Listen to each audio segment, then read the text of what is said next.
नमो अरिहन्ताणं नमो सिद्धाणं नमो आयर्याणं नमो वज्रायाणं नमो लोये सवसाहूणं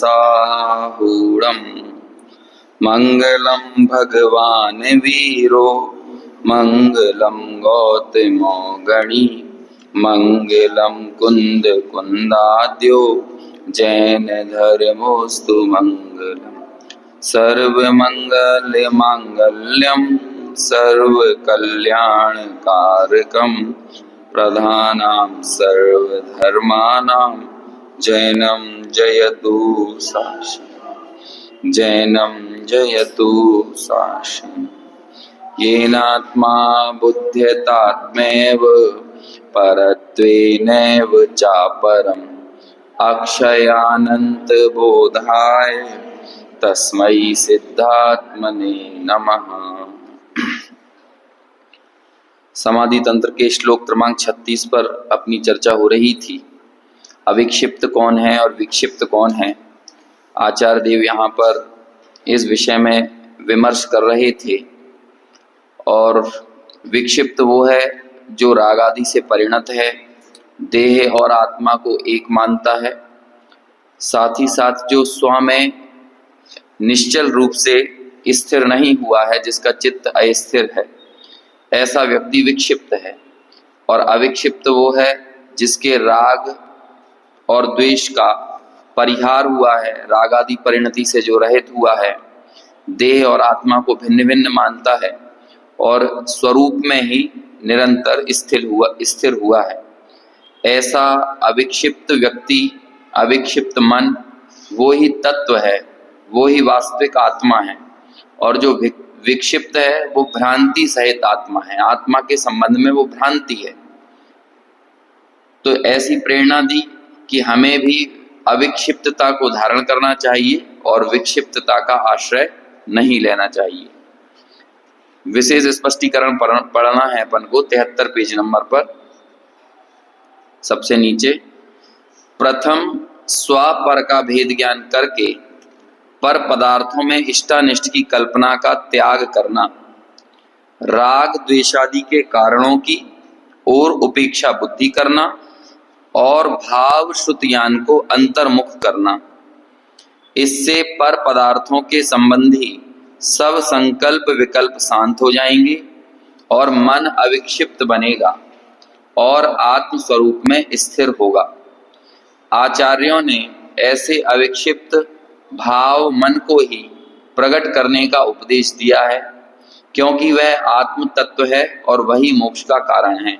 जो अविक्षिप्त भाव मन है वो ही मुक्ति का कारण है और वही सच्चा आत्म तत्व है। उसकी एक पूरी प्रोसेस बताई कि कैसे क्रम से हमको आगे बढ़ना है। सबसे पहले भेद ज्ञान करना है, स्वपर का भेद ज्ञान करना है। फिर उसके बाद पर पदार्थों में इष्टानिष्ट की कल्पना का त्याग करना है ना। ये सब क्रम से होंगे। भेद ज्ञान के बिना आप पर पदार्थ के इष्टानिष्ट की कल्पना नहीं छोड़ सकते। जब इष्टानिष्ट की कल्पना चली जाएगी तो राग द्वेष के कारण चले जाने से उनके प्रति उपेक्षा बुद्धि हो जाएगी। उपेक्षा बुद्धि करना, देखो फिर वो उपेक्षा शब्द आया है। ज्ञान का जो लक्षण होता है, ज्ञान का जो गुण होता है, हान उपादान उपेक्षा, उपेक्षा बुद्धि करना। और भाव श्रुत ज्ञान को अंतर्मुख करना। द्रव्य शुद्ध ज्ञान तो ये होता है, ये जो हमारे सामने शास्त्र रखा है ये द्रव्य शुद्ध ज्ञान है। लेकिन इस द्रव्य शुद्ध ज्ञान से जो हमारे भीतर एक भाव पैदा होता है उस उपदेश को ग्रहण करने का, जो तत्व विचार रूप जो भाव होता है वो भाव शुद्ध ज्ञान। ऐसा भाव शुद्ध ज्ञान जब अंतर्मुख होगा तो उससे पर पदार्थों के से जुड़े हुए सभी संकल्प विकल्प शांत हो जाएंगे और मन अविक्षिप्त बनेगा। ऐसी अविक्षिप्तता ही आत्म तत्व है और वही मोक्ष का कारण है। जो ज्ञान का उपयोग रागादि विकल्पों में तथा पर पदार्थों में रुकता है वह ज्ञान नहीं है, परंतु जो ज्ञान में ही प्रतिष्ठित होता है वही वास्तविक ज्ञान है और आत्म तत्व है, इसलिए वो उपादेय है। देखो उस ज्ञान को ज्ञान मानने से इंकार कर रहे हैं जो पर पदार्थों में और राग में ही रुक जाए।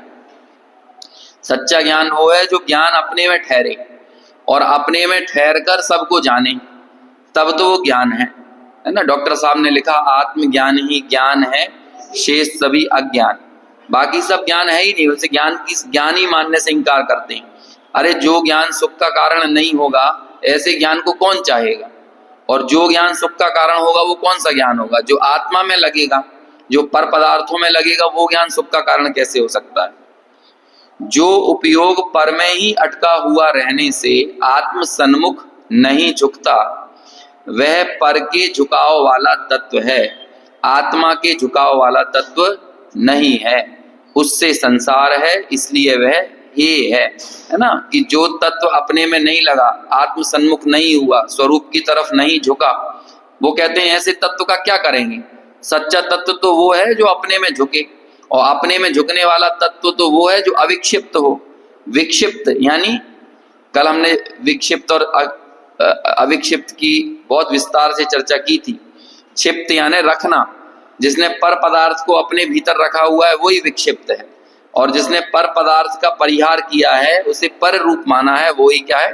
अविक्षिप्त है।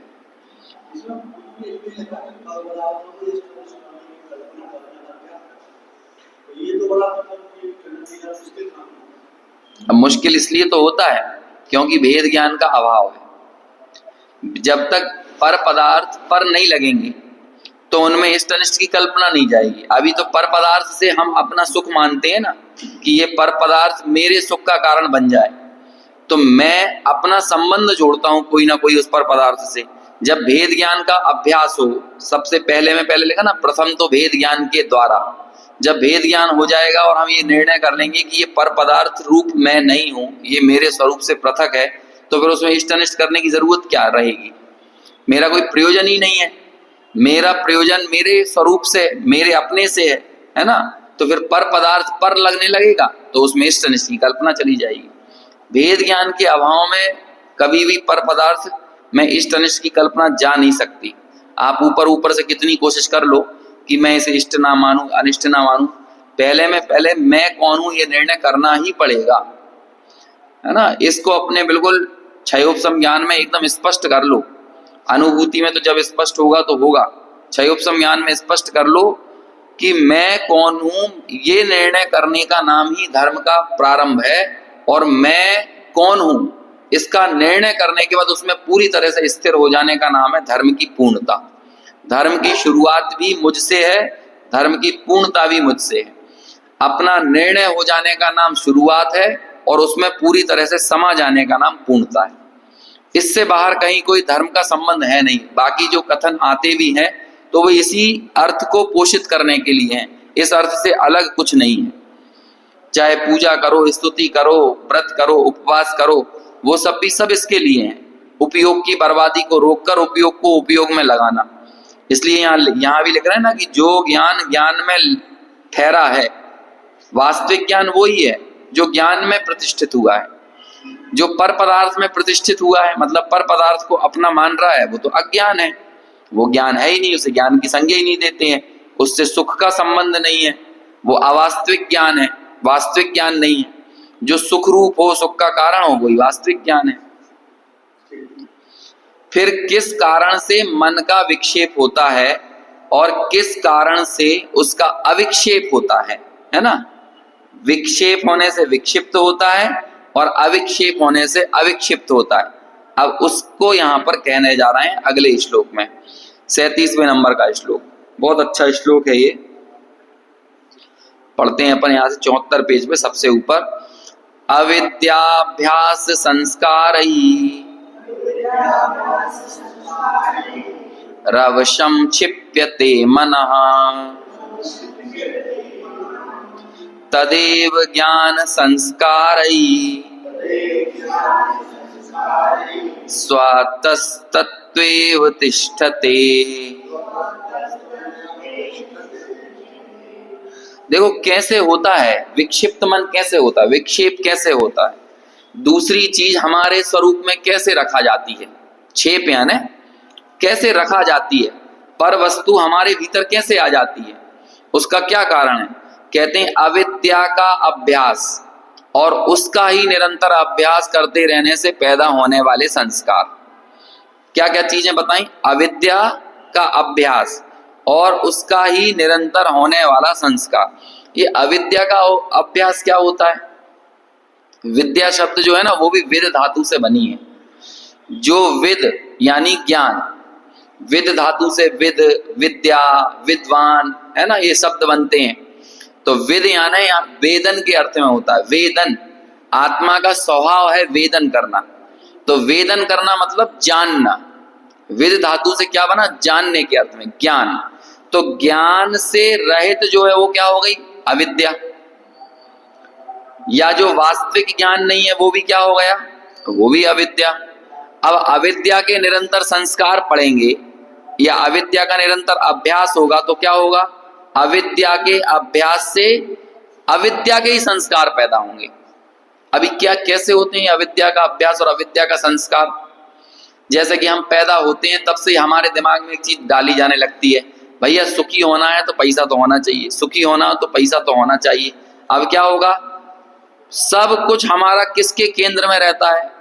बच्चा जो स्कूल पढ़ने जाता है ना, वो भी किसके लिए जाता है?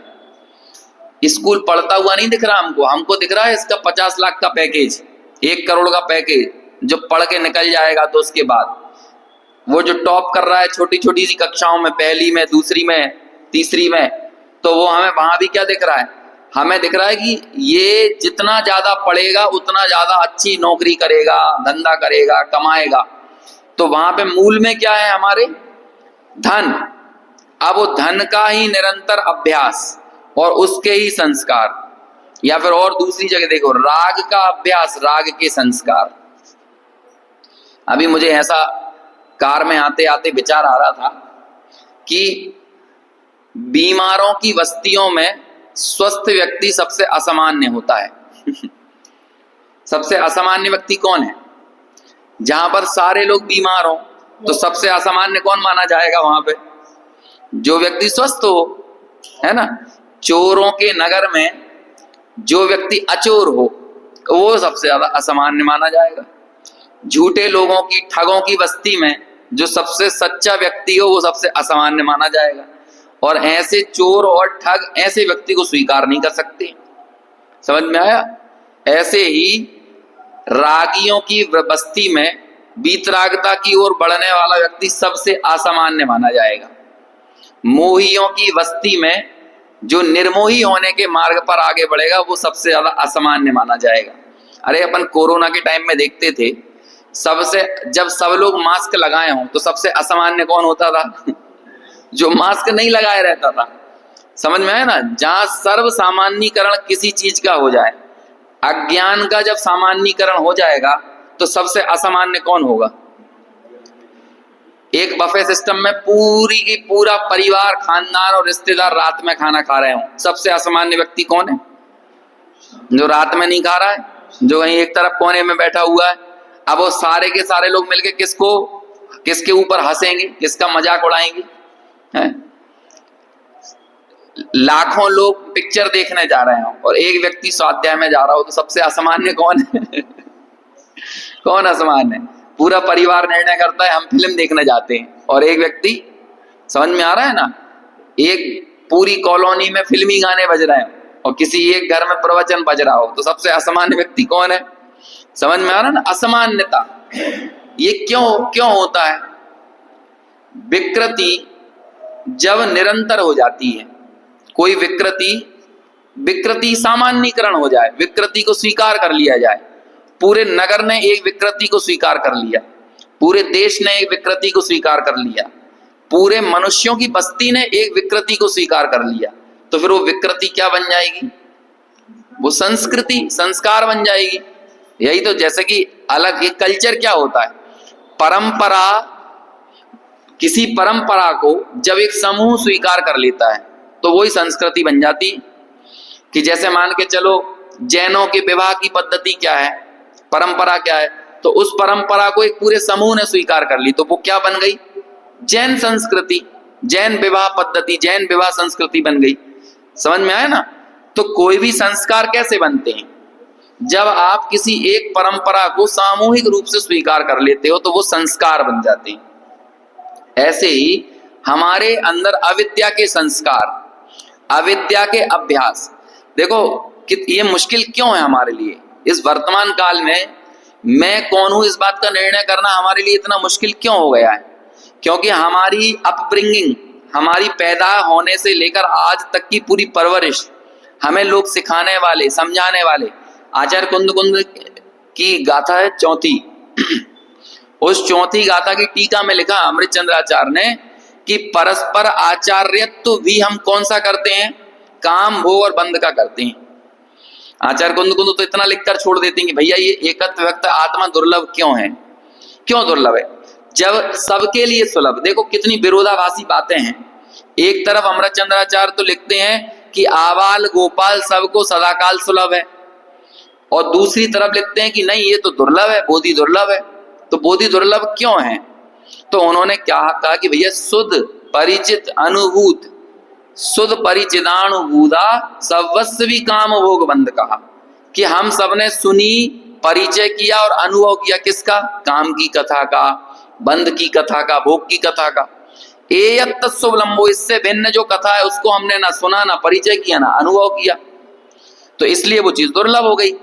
अब हमने भी बचपन से जो हमें मिले, हमें माता मिली तो उन्होंने भी बहुत दुर्लभ है कोई की माता ये बताती हो कि बेटा तू चेतन है, तू आत्मा है, तू इस बात का निर्णय कर।